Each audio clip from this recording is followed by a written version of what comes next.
All right, so I'm ready to weave. I created a design, a plan for my weaving. I decided that I wanted to do a bright orange, a light orange, black and white to add some interesting contrast, and then some neutral gray color. I really like to add in neutrals like grays and browns and soft creamy colors into my weavings, as well as some bright colors.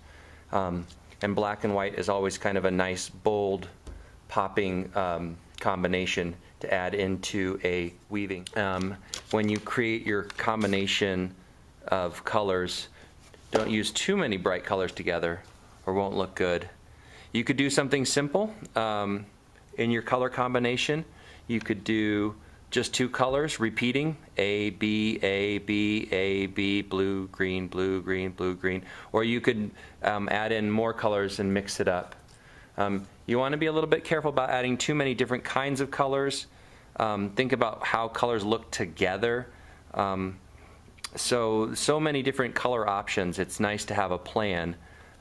So hopefully you have your plan all ready to go and you know what you want to do.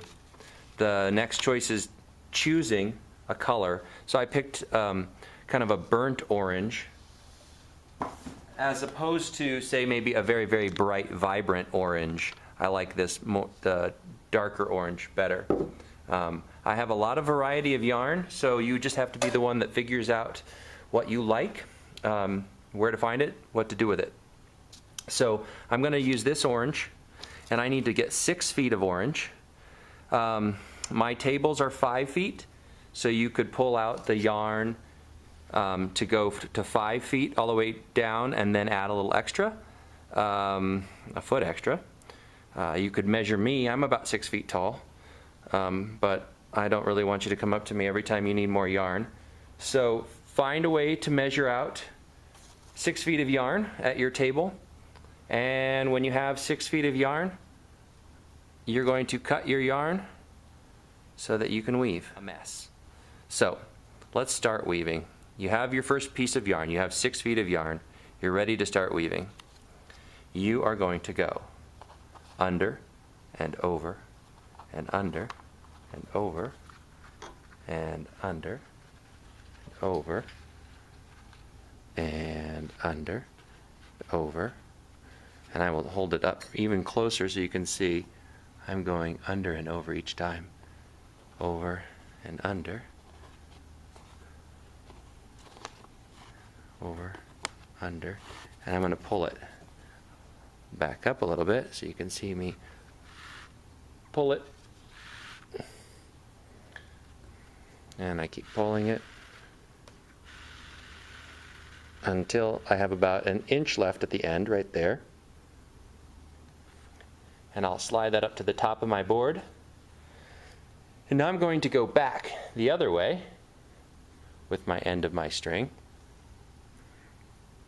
and again under, over. This is where kids get it all mixed up. I'm over this last string, this last white string.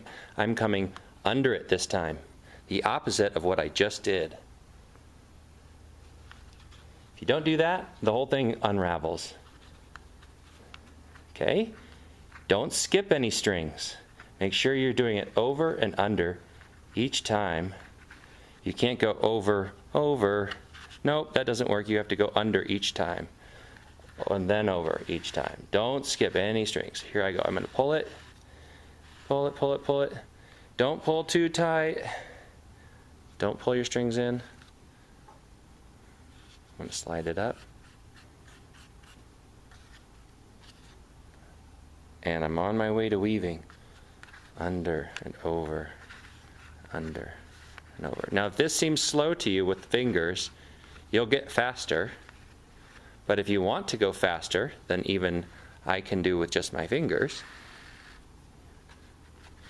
you can also use a needle. I'm going to slide this up. You don't have to slide it up every time you go through. You might slide it up every other time. But I'm going to get a needle on and show you how much faster it is with the needle. These are big, fat tapestry needles. So I will undo this needle from a blue string. Rug. There we go.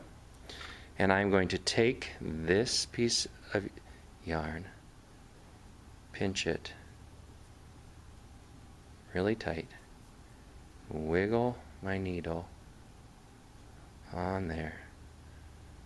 It's starting to come through, so now I can grab it and pull it, and pull it, pull it through. So now I have a needle on there. So I'm going to slide this up, and I'm going to tie a really simple little knot, pull it tight, maybe. There we go.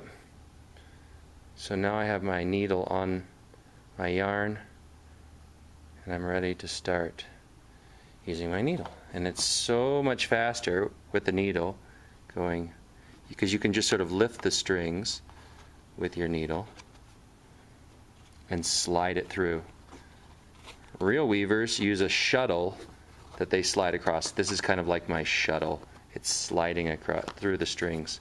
You just don't want to pierce any of the strings. You don't want to cut right through them. So my needle now, I don't want to pull it too tight. There we go. And back the other way one last time so you can get a sense of what I'm doing. You're going to do this a whole bunch. So find something that works for you, whether you use the needle or not. Something will work for you, and you will be a weaver. All right, good luck.